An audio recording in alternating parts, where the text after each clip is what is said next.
Welcome to the Bias Buzz, the fastest 30 minutes of political podcasting. I'm Don Irvine. He's Brian McNichol. Good morning. Good morning. All right. Well, as usual, lots of things to talk about in the news, and we'll just try to lead one to the other. We'll start off with WikiLeaks and a huge email dump, over 19,000 emails from the Democratic National Committee, a real treasure trove, right? Yeah, it was a lot of interesting stuff. A lot about the internecine workings of the DNC. I thought one of the interesting things was the taco bowl diplomacy concept. I think a remark. I think that's something that Trump should think about using to say, hey, this is what they really think of you. When they're talking and you're not around, this is how they talk about you. Right. Yeah, and this has had some ramifications. I mean, this is the lead-in really to talking about the whole Democratic National Convention that's been going on this week. You know, we've had a couple of days. We're on day 3 today.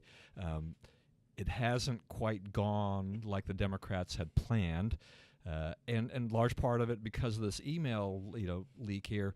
This comes out now. Bernie Sanders people, I mean, they have not been happy with Debbie Wasserman Schultz. They've accused her of rigging the system and being all in the tank for Hillary, for which, Wasserman Schultz has really kind of denied that as best as she is apparently capable of. But it really kind of came to a head. Lots of controversy when this first started kind of stewing around on Sunday. People think that she should resign or not appear.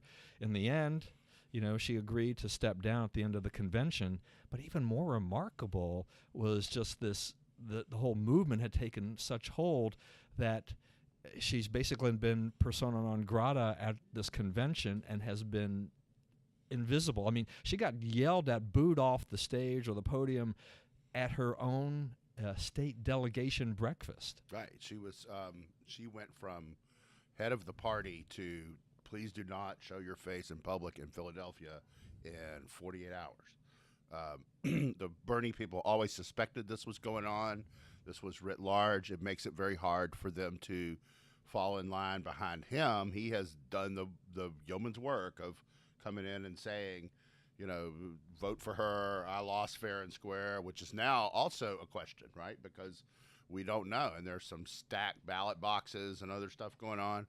So there's all kinds of things, attached to this now that they have to look at. And she, she was never very popular within the party. There was always a sort of attitude that she was a dilettante, that she had her name on it but didn't do the hard work. And that when she did the hard work, she put her thumb on the scales for Hillary. I don't know that that's to be, that if you're honest about that, I don't know that that's something that they should have to answer for because, the Clintons, whatever you say about them, they've been faithful servants of the Democratic Party for 40 years. They've raised money for everybody. They've shared data with everybody.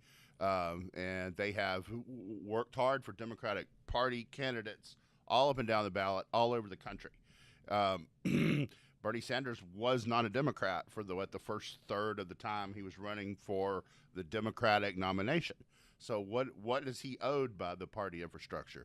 But the idea of these national committees is that they will remain neutral until a nominee is chosen, and it's certainly that did not happen.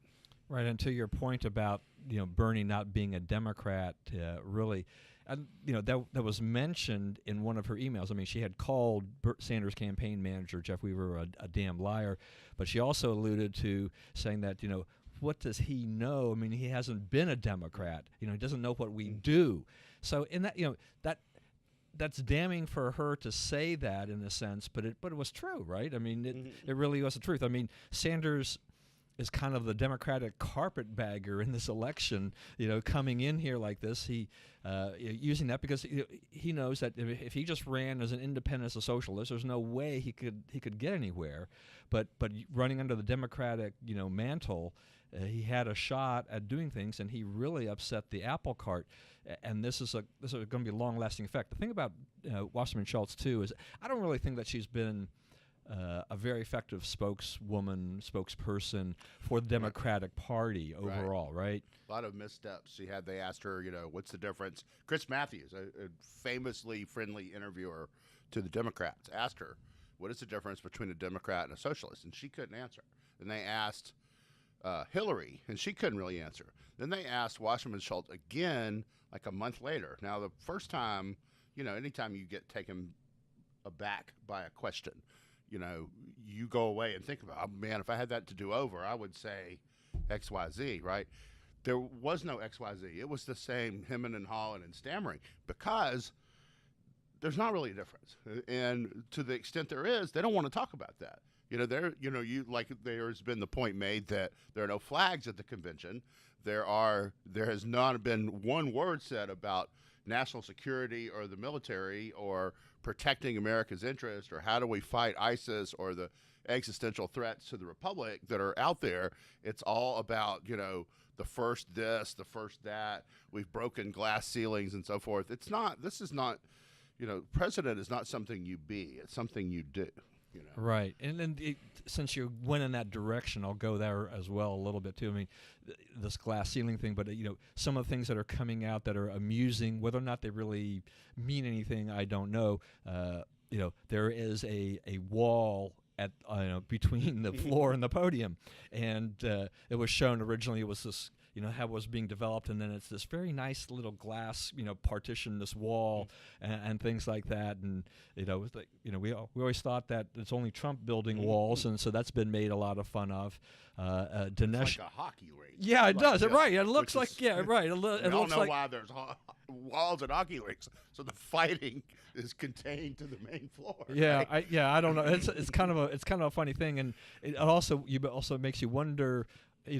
What were the Democratic Party? What are they afraid of? Were they really afraid of the Sanders delegates? Were going to rush the podium at Hillary or somebody or one of the speakers? I think that is what they're afraid of, and I think it's not an illegitimate fear. I guess last night some Bernie people got into the media center, stormed the media center, and so all the reporters had to stop filing. And they were screaming and taking over, and nobody could work in the media center. They don't really have control of these guys. And I think last night that fence was the outdoor fence. There are two fences. There's the indoor fence and the outdoor fence, right? And the outdoor fence was breached.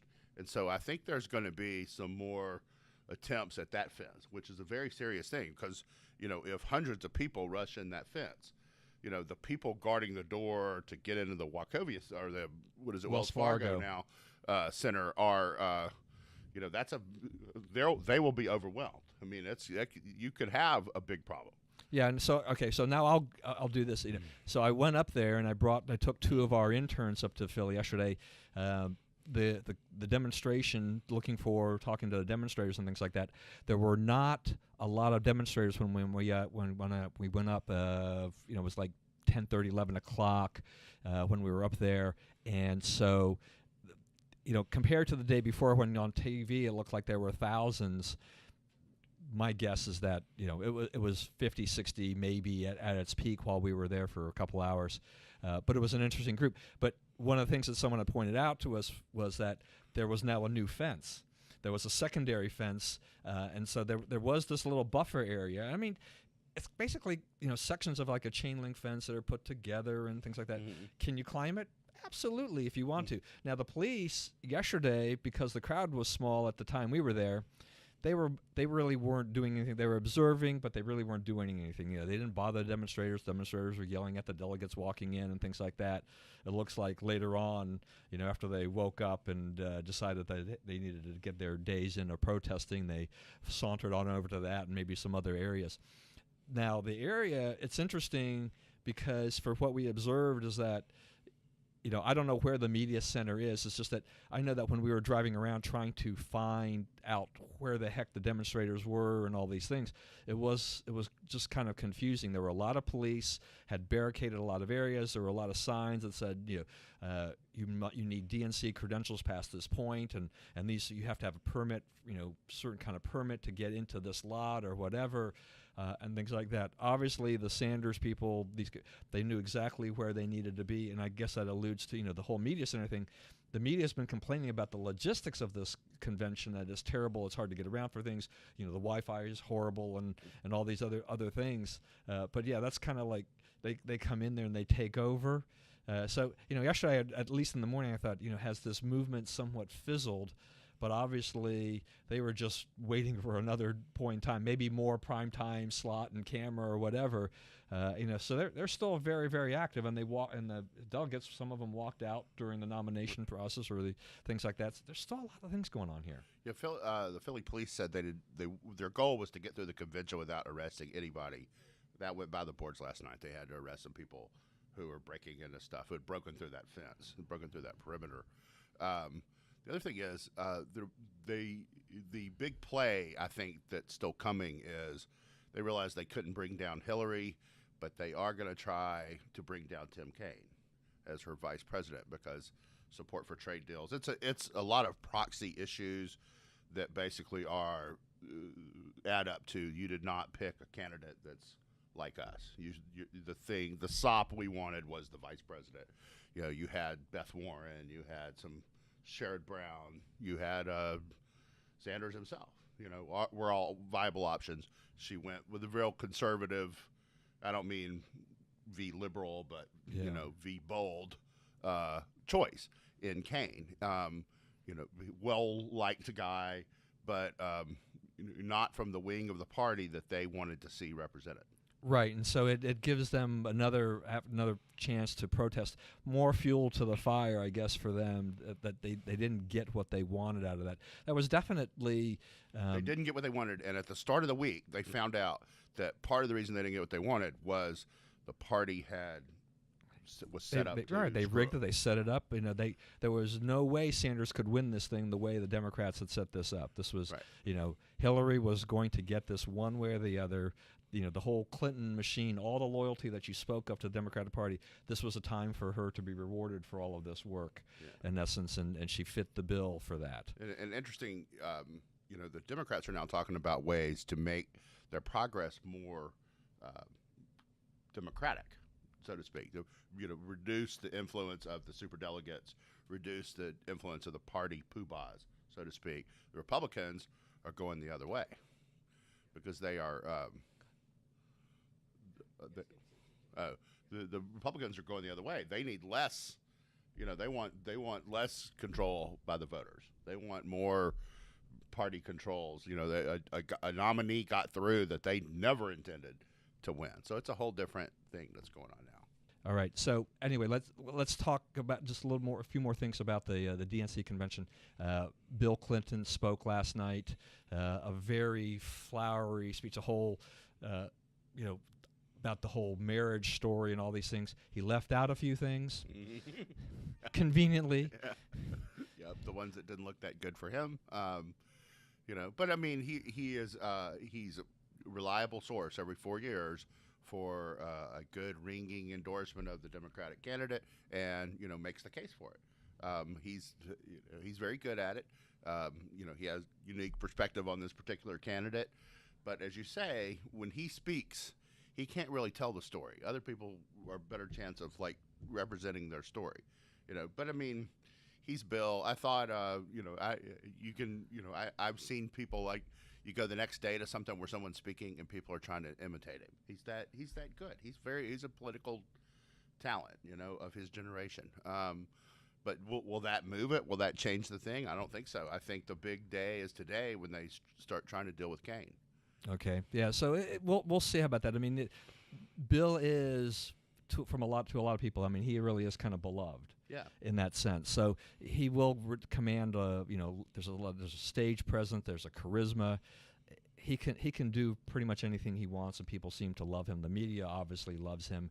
Though it was kind of interesting to see the thing from Rachel Maddow saying that she found the beginning of his speech shocking and weird. She couldn't quite figure out what he was trying to do, I guess, in painting this picture of Hillary and the whole marriage thing. And he said, she made a comment that if he was worried that this was going to be too feminist a convention, that she says that wasn't the way to start off your speech, kind of a thing like that. So it's interesting. I think people will critique that speech, by and large. But once again, the convention continues to move on. We've got the Tim Kaine situation today. We've got Hillary going to give her crowning speech, tomorrow, and then that'll be the end of that. But I kind of wonder too now, just thinking about polling. So after the RNC convention, Trump seems to have gotten a fairly significant bump, virtually from every poll that you look at. I expect that Hillary will probably get something to help kind of pull that back. But, from a polling standpoint, it's a tight race. It is a tight race, but I think that you're already starting to see signs that the real money people behind the Democratic Party realize they're in trouble. They didn't until about 2 weeks ago. But now, with all the stuff that's happened, you're starting to see them say that we're really worried, and there's a lot of problems here, and starting to cover their bases in case they lose. Because, for one thing, unfortunately, Trump will not be hostile to a lot of their interests. His daughter gets up there and says, parental leave and child care, right? Federally funded child care. And no one says, hey, wait, we're the Republicans, we're not for that. It just falls like rain, So they may not find him as hostile to their interests as they think. But, I think that they are making their peace with the fact that he very well could win. Plus, the history of Hillary Clinton is the closer we get to Election Day, the worse she does. So, I think, I don't know how much of the bounce they get, especially given, the deep dissatisfaction with her, the idea that it was probably rigged. The people on the other side, the media has come out and said, oh, it definitely was not enough to throw the election. And it's like, well, there's ballot boxes found. We don't know what, she went 9-20 down the stretch, right? Lost 20 of the last 29 primaries. So who knows who won, right? And so these people have the right to stay aggrieved all the way through November. Right, and I think that's part of the key of that is that we really don't know, what's going to happen as a result of that. I mean, we're seeing this huge flow, all these things happening now, at the convention. They wanted to start this off by having all of this unity, and they're far from the unity, at least outside the convention and a little bit inside when people walk out and things like that. But that that will carry over. I mean, you listen to the protesters and they say, it's not really about Bernie Sanders anymore. And this is a movement we have. That's right. And so they're going to. It doesn't end on Thursday night. This is going to go on, and this is going to be a real problem for Hillary. As we get into the heart of the convention, the election season here, and everything like that. This is just going to be. This could be devastating to her because she wants to appeal to them. But like you said, she makes the conservative choice and goes with Kane. Doesn't the sop that she could have handed to the liberal left, isn't there. Right. Always cautious. Yeah. Now I was reading a column by a guy named Sean King in the New York Daily News, and he was making the case for why he's going to vote for Hillary, but he's a Sanders guy, and he wasn't happy with it. But he's of that Stop Trump thing, but. He's talking about Black Lives Matter and all these things and racism and all this, and he's kind of going down that wrong path. He likes Jill Stein and he likes Gary Johnson, but he said I can't vote for them because I don't think they're going to win. But with the demonstrators yesterday, we were hearing Jill Stein. Now I don't know how many of them are going to vote for her, and I think she had some kind of event yesterday.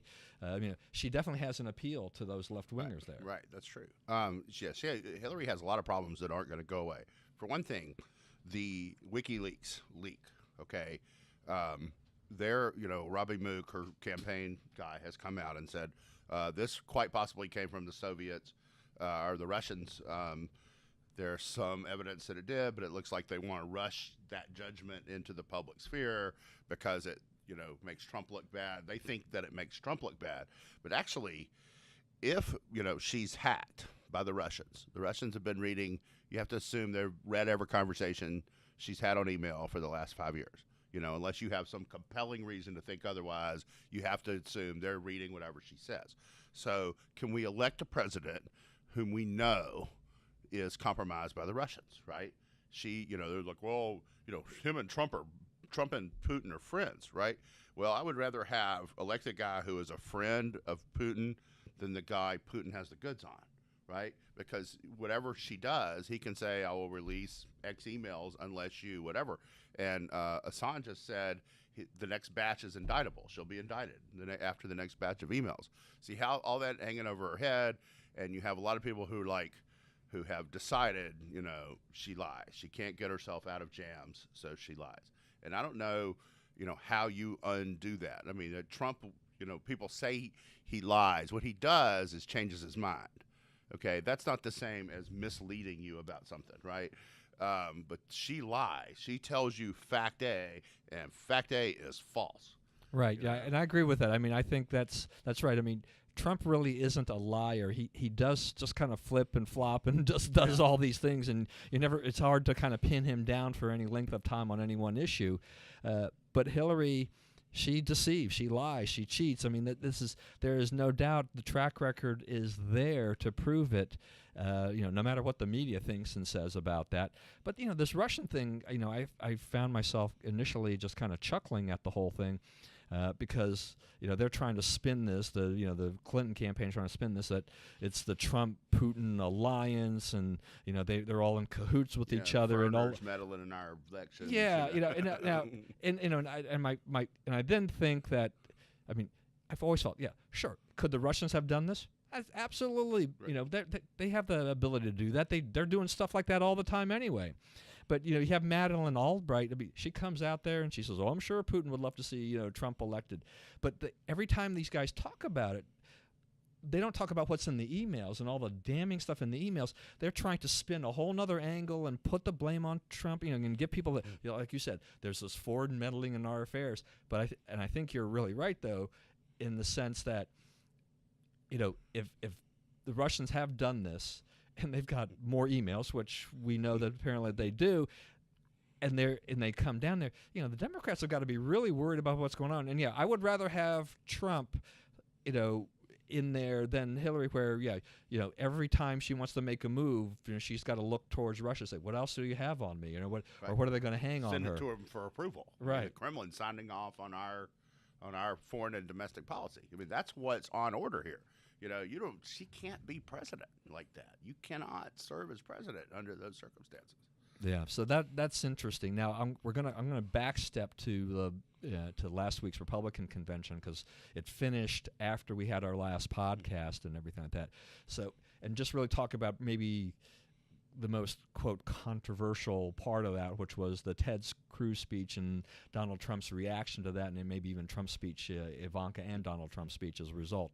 So Cruz gets up there and gives a speech. Now, a lot of people thought he was going to, endorse, and he did everything but, vote your conscience and all of these things like that.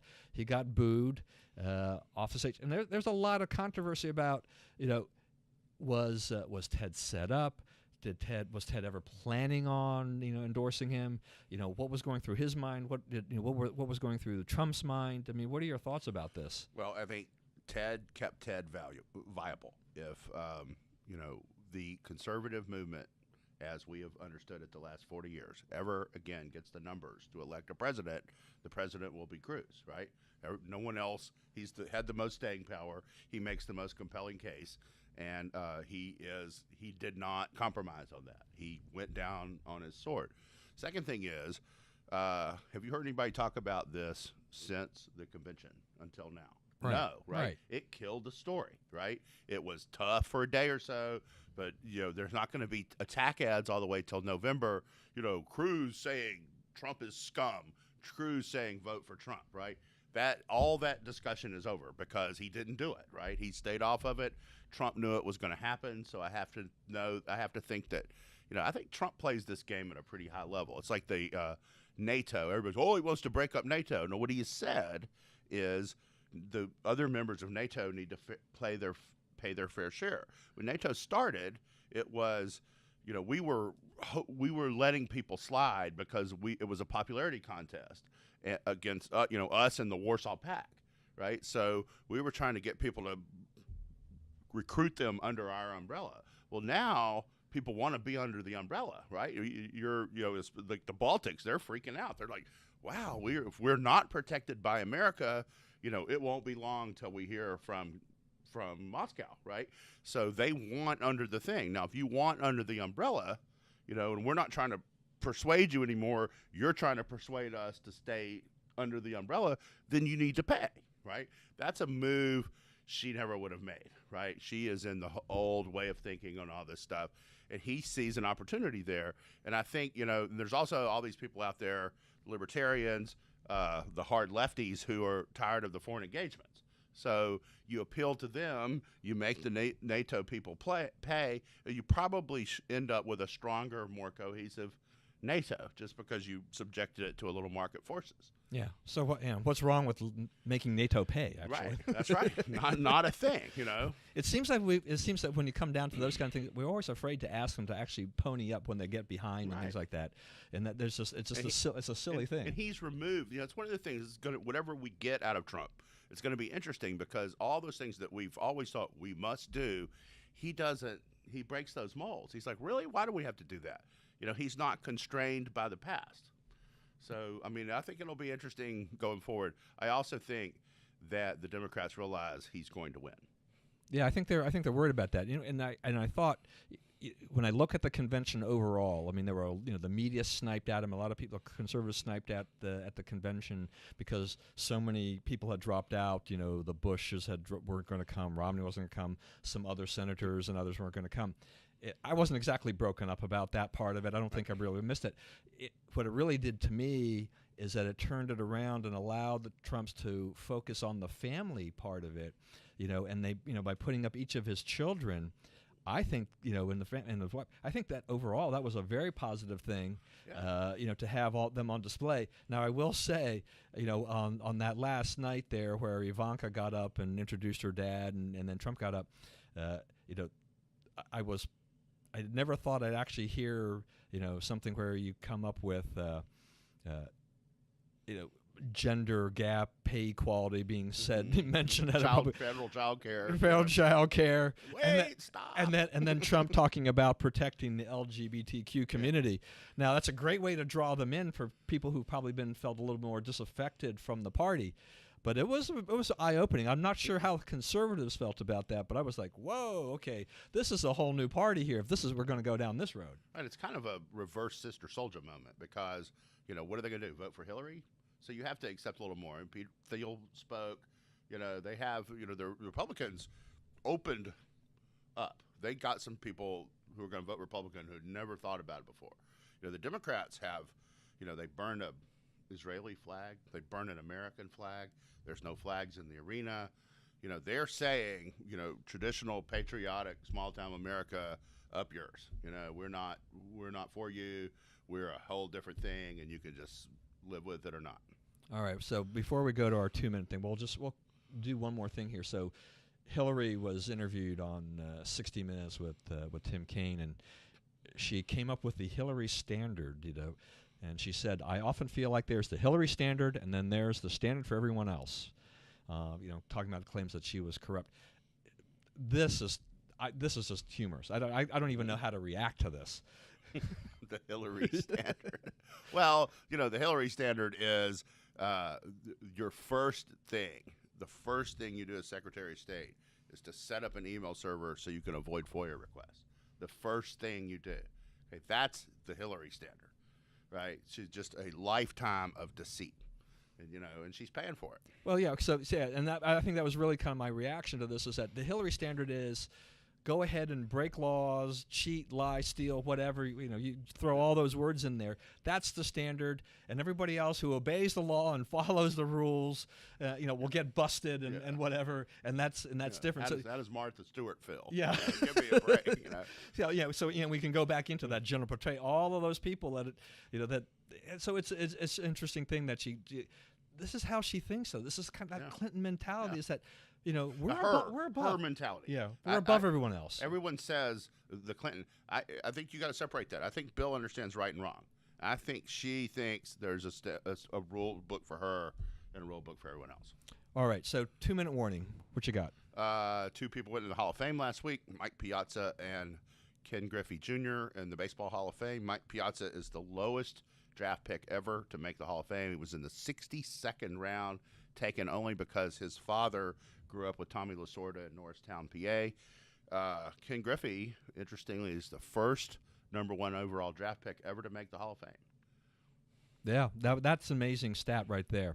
All right, so my pet peeve or my peeve of the week is just with the WNBA. You know, they fined the players for wearing these Black Lives Matter T-shirts in warm-ups, but after a lot of hue and cry, they've backed out and rescinded those things. I really have a problem. I think I've said this before. The sports leagues have gotten to be very politically correct. They won't take and they don't mete out the punishment evenly anyway for whatever reason. So this is just this is a huge annoyance to me. But they just seem to cave into the other side all the time. Yeah, it's like Ray Rice, right? They gave him a 2-game suspension, and then there was outcry that wasn't enough, so they went to a 6-game suspension. Now, what about the outcry changed what was just for Ray Rice? No, maybe it should have been 6 all along. But the idea that, you looked at all the evidence and said 2, that's your answer. Good, bad, or indifferent, So it wasn't about being fair to Ray Rice. It was about, making ourselves look politically correct. All right, and with that is the end of this episode of the Bias Buzz, and then we'll see you next week for another exciting edition. Bullseye.